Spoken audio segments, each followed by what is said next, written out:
AEW Dynamite began its tournament for the TNT Championship this past Wednesday. So, how did it all go? Pretty good, if I may say so myself, considering the circumstances. Let's get into it. This is All Elite Review.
What's happening, ladies and germs? This is the PackerMan, and welcome to today's edition of All Elite Review, where we're going to be reviewing the most recent studio show for AEW Dynamite. Now, you might have noticed that I didn't put up the Wednesday Night War thingamajig at the beginning of the review like I usually do, because something pretty crazy happened this past week. So, this week's AEW Dynamite it was an alright show. It wasn't anything like groundbreaking or anything, but you know, it was an okay show.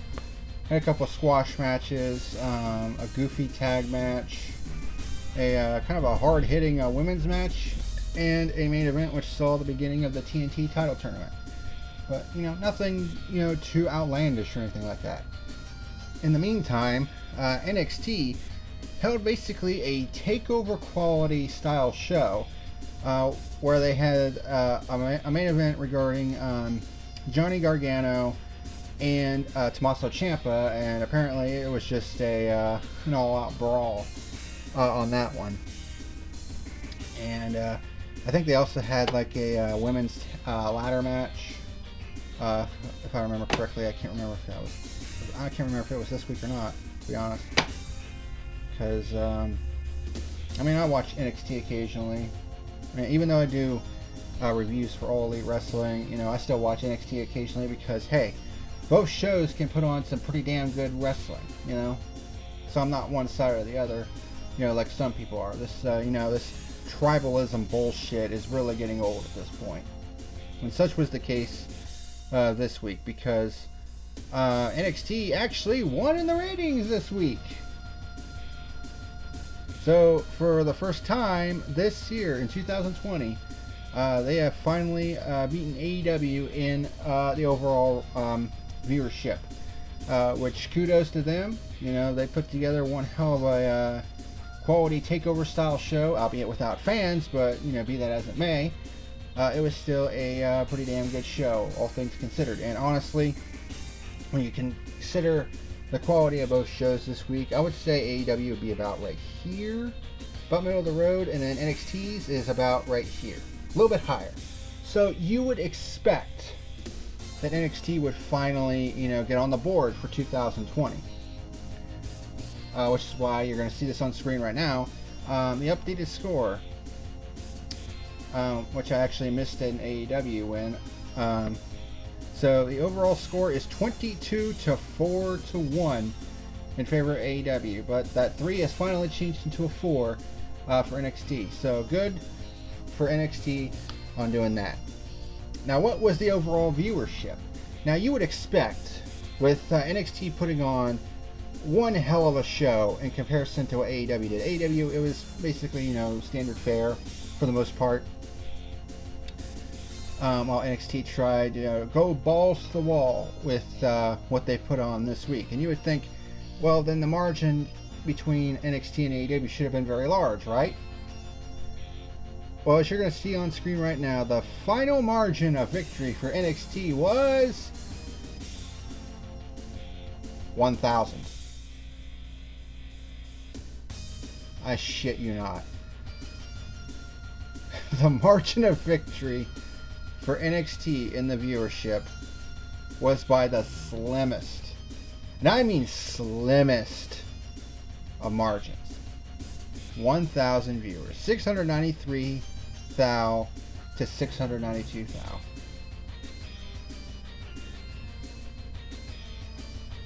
You know, and here's the thing that I just don't get.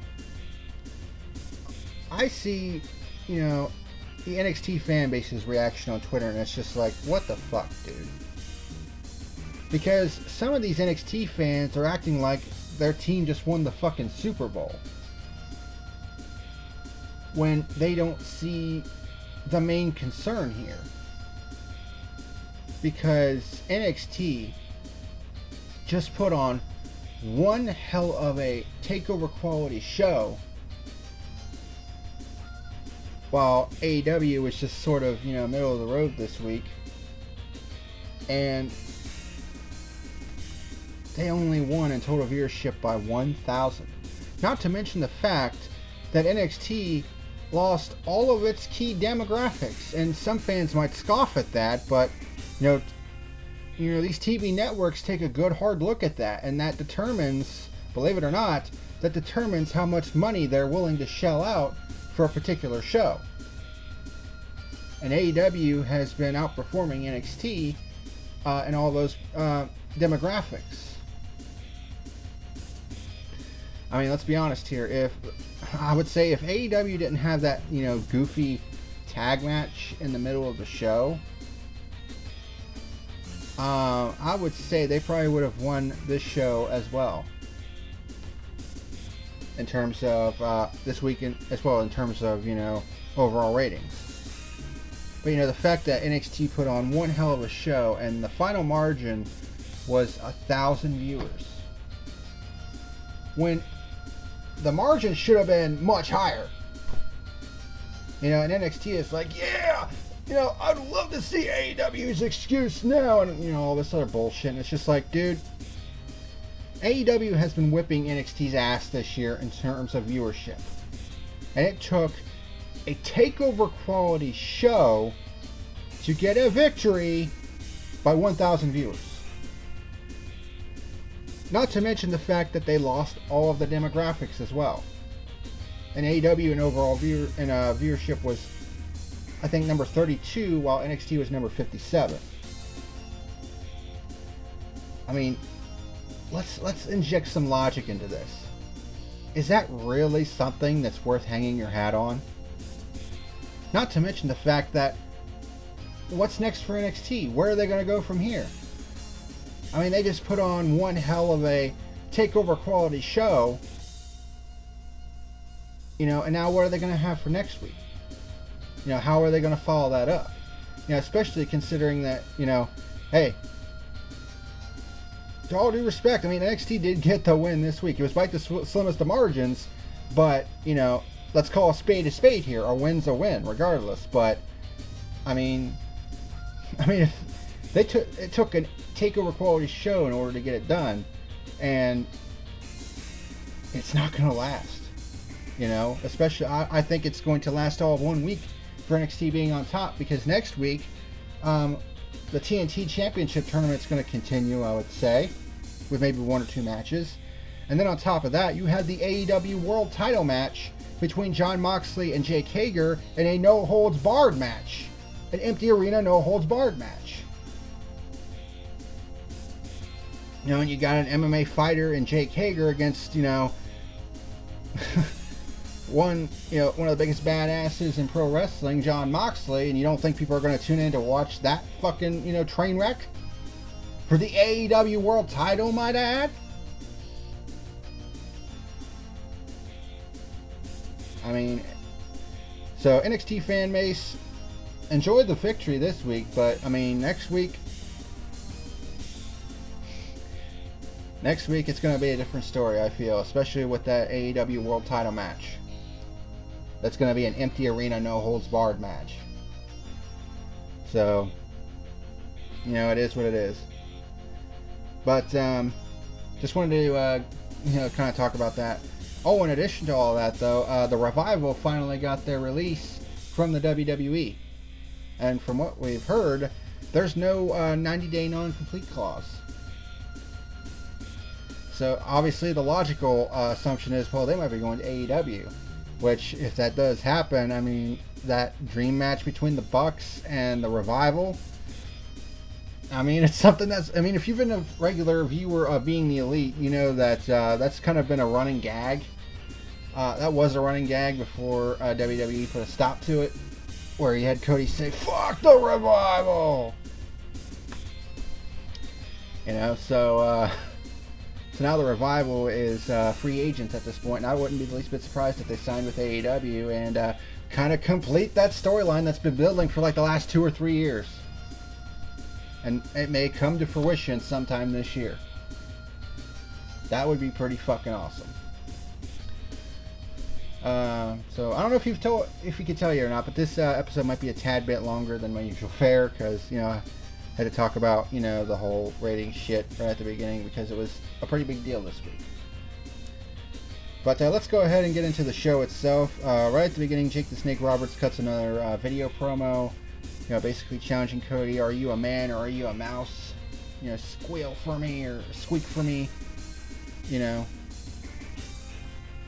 I mean, this tournament is pretty much set up, you know, to see a Cody versus Lance Archer final. I wouldn't be the least bit surprised if that happened. In fact, AEW had a contest this week that basically where you fill out a bracket to determine, you know, see if, you know, who would become the champion. And I filled mine out as well, and it should be showing up on screen right now. So far, I'm 1 for 1. I predicted Cody would beat Shawn Spears, and he did. Hold on 1 second. Let me bring it up for myself, because I can't remember what all it was.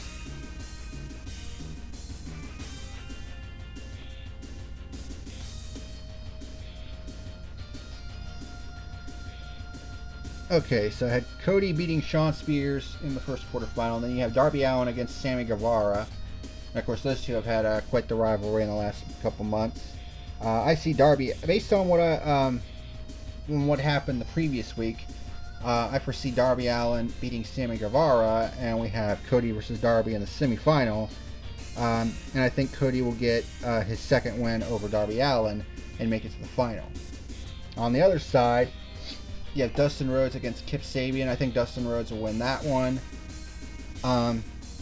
Because in the other quarterfinal, you have Lance Archer against Colt Cabana. So Lance Archer is going to be up against a pretty stout opponent, because I've been seeing some fans complain that Lance Archer's just been given, you know, weak opponents, you know, and all that shit. Well, here's some newsflash. He is in the TNT Championship tournament. So, and his first opponent is Colt Cabana, who is a pretty accomplished wrestler in his own right. You know, former Ring of Honor World Champion. You know? So I think Lance Archer will definitely win that match, and then he'll be up against Dustin Rhodes. So there's kind of a bit of a dynamic there, where Lance Archer basically runs over Dustin Rhodes and then faces Cody in the final, which is slated to take place at Double or Nothing 2, but its status has been put in doubt because of this whole coronavirus shit. But I'm going to make a prediction here. I think if Cody and Lance Archer face off in the final, I think MJF will make an appearance and screw over Cody in some way, shape, or form, which will allow Lance Archer to win and become the inaugural TNT champion. And that's how my bracket looks. And I also posted it on my Twitter as well.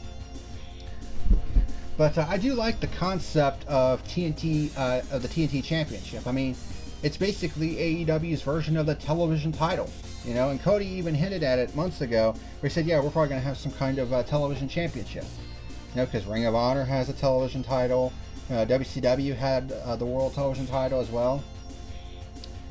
So this makes sense. And the surprising thing was TNT actually, you know, went to them and was like, "Yeah, we would be interested in doing something like that." So it's a pretty sure sign that the relationship between TNT and AEW is pretty damn tight. You know, it's kind of like this right now.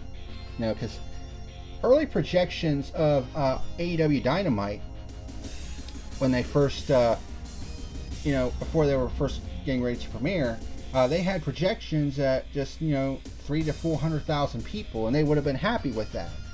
But when you look at what, you know, Dynamite has done, they have far surpassed that in pretty much every episode.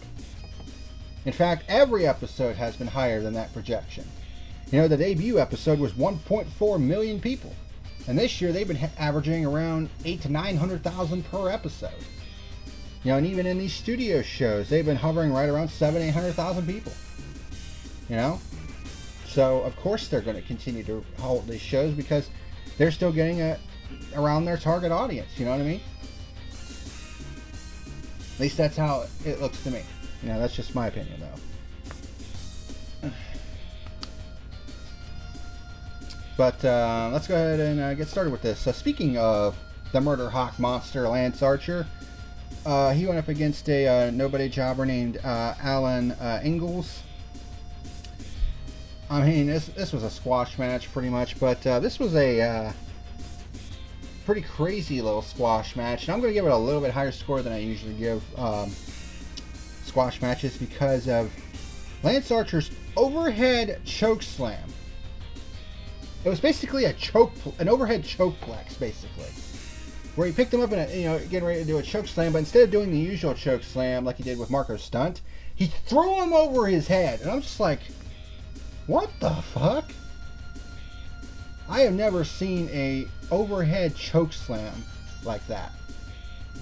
So that's points for originality right there. And of course he hits his blackout, which is basically his version of the iconoclasm, and gets the 3 count and the victory. So Lance Archer moving up, and of course he's in the TNT Championship tournament. I gave this match 1.75 stars out of 5, which is slightly higher than the usual 1.5 that I give for squash matches. The next match was a women's match, and this one had been kind of hinted at the previous week. And it was a pretty big one because it's number 4 Britt Baker against number 1 Hikaru Shida, who, according to the little note they had over Hikaru Shida's name, has been in the number 1 ranking for 10 consecutive weeks, which is the longest anybody's done in the women's division. And God damn it, mother. 1 second. Sorry about that.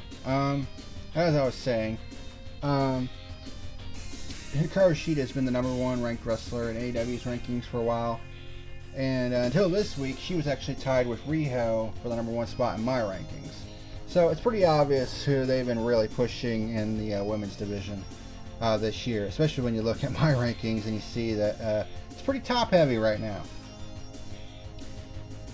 But this was a pretty hard-hitting match, a bit sloppy at times. But, I mean, they definitely, it wasn't for lack of trying, I'll tell you that much. So, highlights of this match. At the beginning, Baker was like running around like a little pussy at the beginning of the match. She hits a famouser, only got a 2 count. And, hit a face washer.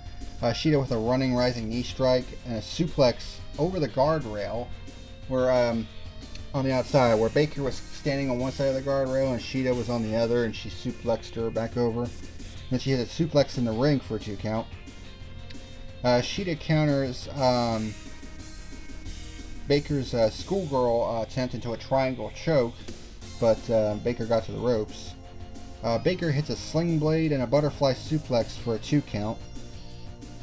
And Baker hits a Russian leg sweep, goes for the lockjaw, but Shida counters out of it. Both start trading forearm shots. And I think it's somewhere at this point in one of the forearm shots, Baker got nailed in the face. Probably got hit pretty hard right in the nose. Because not too long after, her nose started gushing blood, like a fucking faucet. And it's pretty interesting to note that this is not the first time that Baker's nose was bleeding during a match with Hikaru Shida. In fact, the last time that the two hooked up in the ring one-on-one, Baker had a bloody nose in that one as well, although not to the extent that we saw in this match. And this match, it looked like two faucets had turned on and was just running down her face. In fact, there was a an epic visual where, you know, she was looking at the camera and she kind of had a smile on her face, and you could see the blood kind of staining her teeth and shit.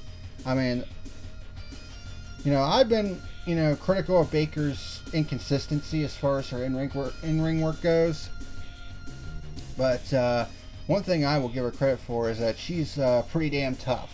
I mean, getting her nose busted open like that, you know, just blood just running down her face, and she continues the match and even, you know, kind of, you know, incorporates that into the match, you know what I mean? So, this is the second time in a match with Hikaru Shida that she had a bloodied nose. Shida hits an enziguri, didn't really get all of it, although it looked like he got Baker in the side. Baker hits a super kick. Then Shida comes back with a Falcon Arrow.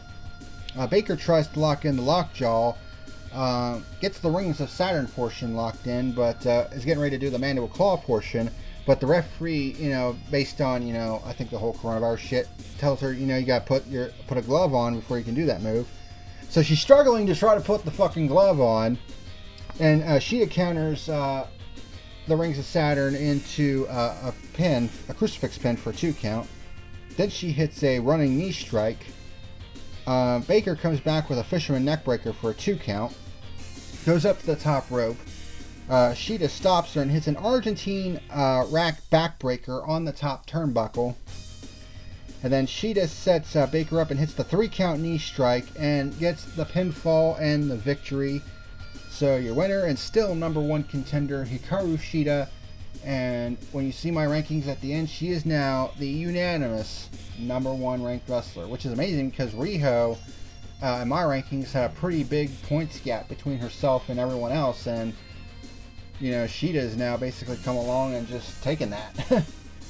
You know, but the only matches that Sheeta's lost this year have been a tag match and a Fatal 4-Way where she didn't even take the pinfall. So, but other than that, she's won some ranked matches. Of course, beat Britt Baker. Won a pair of Fatal 4-Ways, so it's pretty obvious they're pushing Shida pretty damn hard. And when there are crowds, I mean, Shida is a pretty popular figure in the women's division.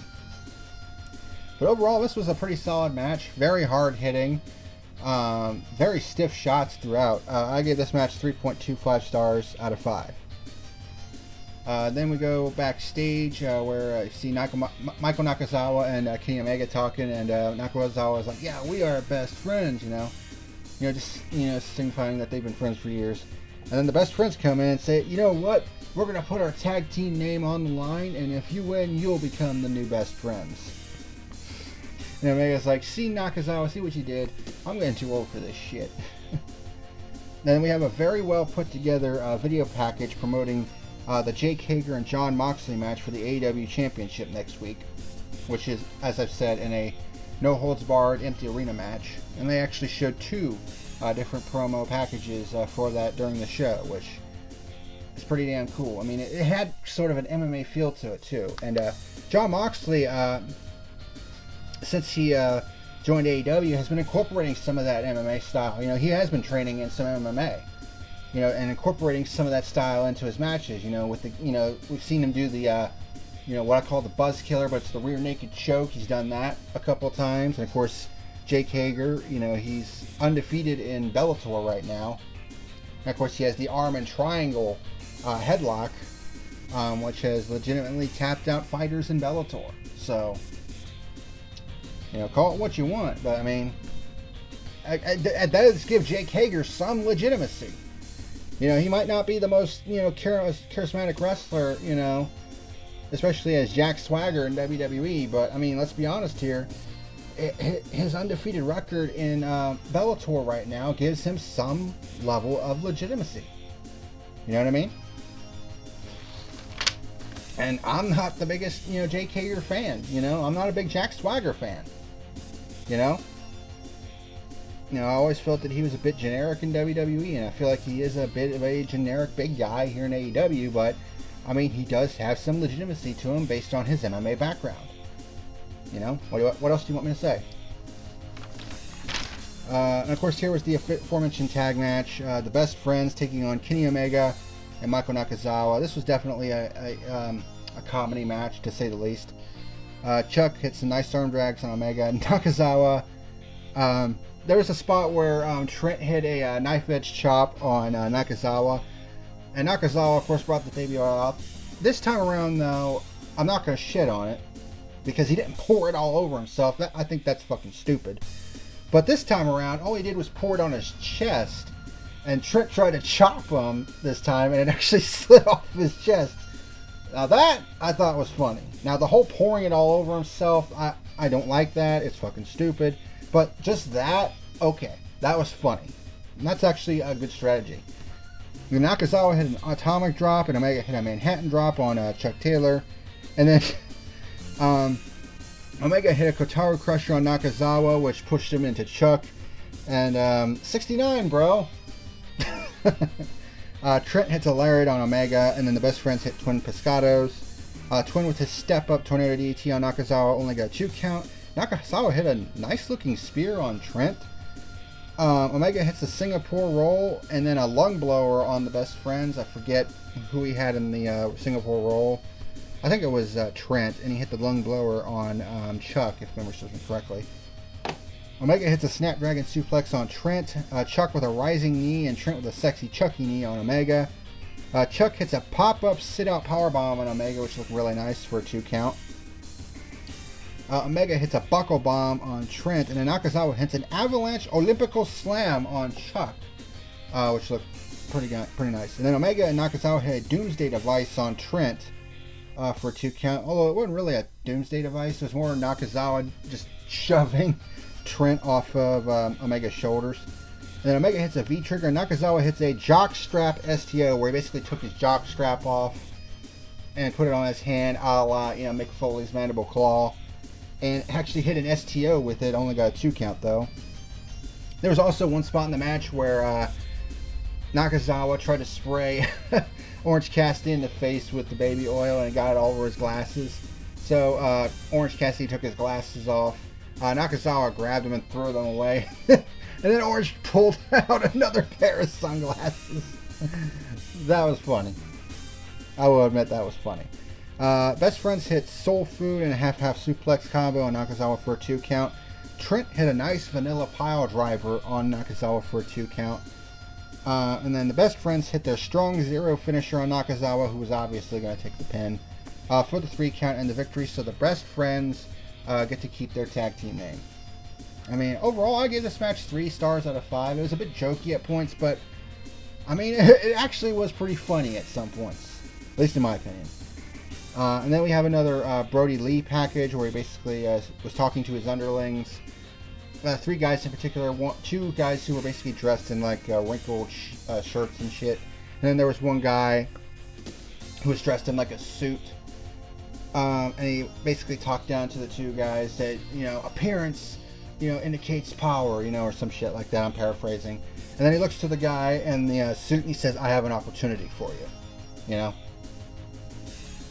So, he definitely has that feeling of a cult leader, to say the least. And, and this kind of brings back to my point, Vince McMahon, what the fuck is wrong with you?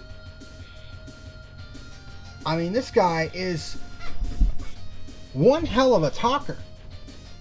He talks with, confidence, it doesn't feel forced, and it feels natural to him. And not to mention the fact that he can fucking go in the ring. And you just kept this guy in catering for so many years because he couldn't do a fucking southern accent. Are you fucking serious?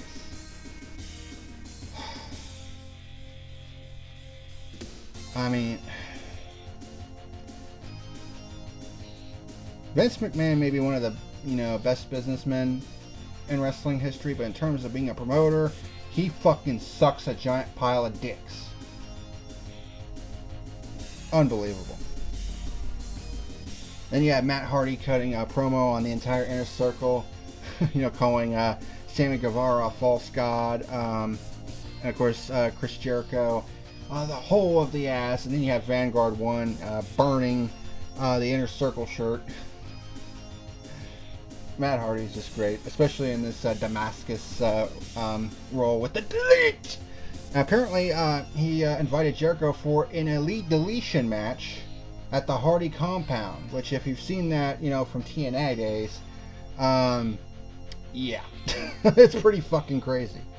So, you know, with circumstances like they are, we may see an Elite Deletion match at the Hardy compound. You know, Matt Hardy versus Jericho. I'd pay to see it. Next match was a squash match with Lee Johnson versus Brody Lee. It's the Battle of the Lees. And of course, Lee Johnson was also on AEW Dark the previous night, so this is actually his second match in AEW. Of course, he's a glorified jobber. Didn't get any offense in whatsoever. He tried to go for a drop kick early on against Brody Lee, but Brody Lee just, you know, smacked him away like a fly. But yeah, Brody Lee, I mean, this guy is just, he's similar to Lance Archer in that, you know, he's a big guy who can fucking move and do all the power moves and all that shit. You know, and one of the criticisms of AEW early on was like, wait, they don't have enough big guys, you know, because, you know, it's middle-sized to small guys. And it's like, they don't have enough big guys. Well, they got Jake Hager. They had Jeff Cobb, who I don't know if he's actually signed to a contract. They never actually said. But they got Brody Lee and they got Lance Archer. You know, two tall, big guys who are fucking agile. You know what I mean? So they fulfilled that part of it. And Brody Lee hits, of course, his big boot where he hits the boot and kind of kneels down. It's kind of weird how he does it, but he does it, you know, it's almost natural to him. He hits a nice helo, which is basically the swanton bomb from the outside to the on the apron, and slings over the ropes into like a swanton bomb. Hits a half Nelson suplex on Johnson. It looked like he just fucking killed him. Hits a nice black hole slam. Oh my god, the rotation on that was fucking beautiful. And of course he hits his discus lariat for the 3 count and the victory. I gave this match 2 stars out of 5. Again, this is higher than the usual squash match score I give. Usually for squash matches I only give 1.5 stars out of 5, but because of the hard hitting moves that Brody Lee put on this guy, I upped it to 2 stars out of 5 instead of the usual 1.5. And then we get to our main event, the first match of the TNT Championship tournament. The first quarterfinal match between number 3 Cody versus Shawn Spears in a rematch from All Out last year. Highlights of this match: Cody hit a sunset flip for a 2 count, a Cody cutter for a 2 count, a front suplex for a 2 count, and a pump kick for a 2 count. Went for a moonsault but misses, and Spears would take advantage of that. Hits a pile driver. We're starting to see a lot more pile drivers in AEW, which has prompted, you know, WWE to maybe consider maybe softening their stance on pile drivers to a certain extent, as far as the vanilla pile driver is concerned. I mean, I think the last one that we saw was in WWE, as far as a vanilla pile driver, was CM Punk and John Cena. I think that's the last time we've seen an actual vanilla pile driver in WWE. And we've seen 2 here in this on this show. Spears hits a neck breaker on the outside, and then a super kick, and then a suplex into a guardrail that he leaned up against the ring. And then you might be asking yourself, well, why didn't the referee disqualify Spears right there? Well, this is a TNT title tournament match, you know, and this is the type of thing that you don't really want to do a disqualification. So Aubrey Edwards just basically let it go, let these two just go at it, you know what I mean? Cody blocks Spears' frog splash, hits a power slam for a 2 count. Spears hits a sky high for a 2 count. Cody hits a tope suicida, then goes up to the top rope, but Spears counters with an avalanche hip toss. Spears hits a fireman's carry through the table, through a table that they set up on the outside. Well, Cody set up on the outside, and then Spears basically fireman's carried him through it from the ring to the outside. But Cody beats the 10 count. Spears goes for his running C4 Death Valley driver, but Cody counters into 2 crossroads, but only gets a 2 count out of it. Now, a lot of people were like, well, why would they do that, you know, and weaken Cody's finisher? Well, because there have been some rumblings that Cody might be phasing out the crossroads as a finisher, so that's probably why they went this route. Now, what finisher he's going to be going with, I don't know. But hopefully it's not the figure 4 leg lock as a regular finisher. I mean, as a submission finisher, yeah, but as a regular finisher, I'm not too sure I would want him to do that. But he locks the figure 4 leg lock, basically increases a lot of pressure on it, and Spears just basically starts, you know, shaking, trying to fight off the pain, but causes his shoulders to fall back to the mat because the pain was so intense he couldn't like really move or anything. And he actually, and Cody gets a pin off of the figure 4 leg lock, which I don't think I've ever seen before. So again, some points for originality. I don't think I've ever seen a pinfall victory off a figure 4 leg lock. But first match of the TNT title tournament is complete. Cody moves on to the semifinals, and he will face the winner of Sammy Guevara and Darby Allin. And so far in my bracket, I'm 1 for 1 out of 7. So we'll see how that goes next week when they continue the TNT title tournament. From what I've heard, they've done a lot of tapings, and apparently they've got shows that in the can all the way up through the date for Double or Nothing, which again we don't know if that's actually going to go ahead or not. And apparently they've done all the TNT title match or the TNT title tournament matches except for the final. So they're pretty much set on that front. And apparently it was through 3 days of taping. It was Tuesday, Wednesday, and Thursday. Apparently they got permission to do a third day. You know, for those of you that, and especially Adam Cleary on fucking Walt Culture, basically like, you're putting people's lives in danger. Stop doing shows. Dude, shut the fuck up. Seriously. You are not king shit at Turd Mountain. You have no dictation over what the fuck goes on with these companies. Stop acting like you do, you alarmist fuck. About sick and tired of that fucking shit. And besides, AEW, you know, got prior permission to do these tapings, and not only that, Tony Khan himself has said that these wrestlers are under no pressure whatsoever of whether or not they want to show up for these. If they want to show up, you know, good. If not, no pressure. And that whole, you know, they're putting people's lives at risk. Dude, wrestling is a dangerous fucking business. There are people that have died from their injuries in the ring, some of which have even died in the ring. So don't fucking come at us with that stupid fucking bullshit, dude. Besides, you fucking suck as a host on, you know, the NXT version of Ups and Downs anyway. You're boring as fuck. You're an alarmist asshole, and quite frankly, I'm honestly surprised they even employ you at this point because you fucking suck as a host. So you can take your fucking, oh, they need to stop doing these shows, and stick it straight up your fucking ass, dude. Fucking stupid shit. Sorry, I had to get that off my chest too. That's something that I saw this week that fucking pissed me off. But, I gave the Cody Spears match, I don't know if I did this yet or not, I gave it 3.75 stars out of 5. And that was AEW Dynamite this week. My final rating for this show, you know, it was an alright show. You know, nothing groundbreaking, but it, you know, it was alright. So I'll give it a 6 out of 10. That'll be my final rating for this show. But I rambled on enough. Pushing 40 minutes, man, that's longer than the past couple weeks. Some of these episodes have actually gone less than 20 minutes. But there hasn't been, you know, a whole lot to talk about recently. So, but this week was a little bit different. You know, with the whole ratings shit, you know, and the revival getting released from WWE.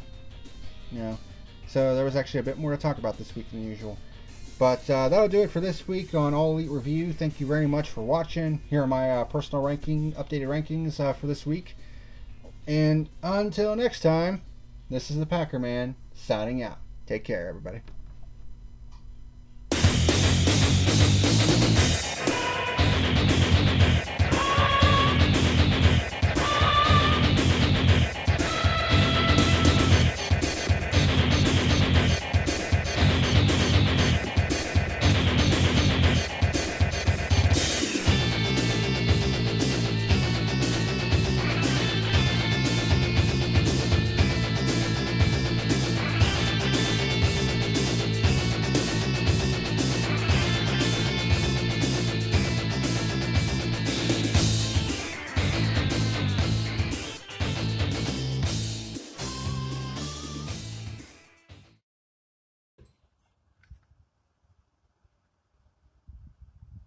You better like and subscribe or face the consequences.